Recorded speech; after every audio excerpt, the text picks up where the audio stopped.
The flight to eternity.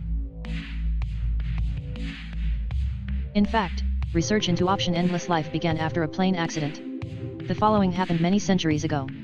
In an air combat training session, a pilot wanted to outrun his pursuer. To do this, he steered the plane steeply up into space. Shortly before leaving the atmosphere, he should have steered down with the elevator. Moments later, and against the rotation of the world, he would have flown back into atmosphere behind his pursuer for a better launch position. In this case, the maneuver failed. Instead of returning to the atmosphere, the plane floated into zero-gravity space. Soon after, the pilot suffocated and sat lifeless in the cockpit. The search for the missing plane was unsuccessful. About 100 years passed. On a reconnaissance mission, the crew of a rocket plane spotted an old airplane floating in space. The missing and forgotten pilot sat unchanged in the cockpit. The team organized a resuscitation attempt with oxygenated blood, which was successful. During the questioning, the pilot believed he had only fallen asleep for a short time. In truth, 100 years had passed and he himself hadn't aged a day.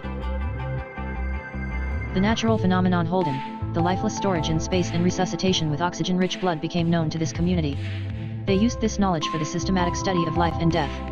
At zero gravity in space protected from magnetic fields and radiation, all biological bodies can be stored lifeless without changing, without biological aging.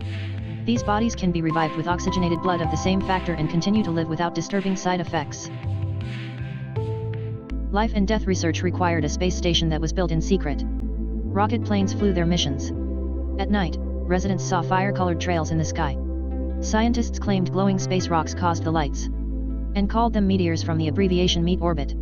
In order to promise profits, it was claimed, meteors consist of pure metal. A lot of metal was collected for this secret station back then, which is the real reason for hot rods, cars without fenders and hoods. When doing scientific work in a team using the Holden tactic, colleagues practically do not age while waiting for results. Example, 100 researchers form 10 teams of 10 people each. Alternately, only one team does research work and the rest of the colleagues are stored lifeless at 0G in space in the so-called Holden. During 100 years of research, people only aged by 10 years. In this way they were able to determine the age-related statistical brain death in mammals. Around the age of 108, a vein burst in the temple area. The heart could even pump healthy blood for 200 years. Other advantages of 0G in space. Operations on inanimate bodies with no time limit. Only for wound healing and coalescence must be resuscitated with oxygenated blood. Around the same time in a slaughterhouse during cutting experiments with lasers, laser biomerging was discovered. This procedure allows for rapid merging. Organs, muscles, blood vessels, and nerves immediately. Bones after 20 to 30 minutes. This was systematically further developed into the method for surgical machines. Research work with Holden made it possible to search for the best way to defeat age-related death. The best and easiest option in time was to do a piece-by-piece brain rejuvenation exchange. Only feedback-free brains were suitable for this. Growing up without feedback means growing up under a sufficiently strong anesthetic in quiet rooms. Brains without feedback have no ego consciousness of their own, only potential. Special diets made sizing possible. It was then important to explore whether all parts of the brain are interchangeable. How much brain amount per stage of rejuvenation, and how long a break until the next transplantation of a feedback-free brain part, of course without loss of the ego. The stages of rejuvenation remained unchanged for years. Old and young parts of the brain live together in everyday life. Ideally, the patient should not notice the brain enhancement. During this time the ego transmission takes place imperceptibly.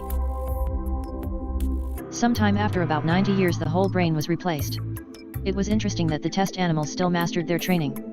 The orangutan with a completely rejuvenated brain prepares its beloved daily coffee without being taught this technique again. His day-to-day feedback was sufficient for ego transmission to the younger parts of the brain. Immediately afterwards, brain enhancement was successfully implemented on the human thinking organ, including brain treatment, which must be repeated every 14 to 21 days. The ego consciousness transmission was controlled via memory tests. This epical victory over death happened many centuries ago. It took some time until enough infrastructure was built to be able to offer endless options to all of humanity. At that time, people were flown into space on request in order to wait out this time lying there lifeless. For this purpose, so-called Holden caused camps were set up, and it was recommended to live cautiously. Thanks for watching.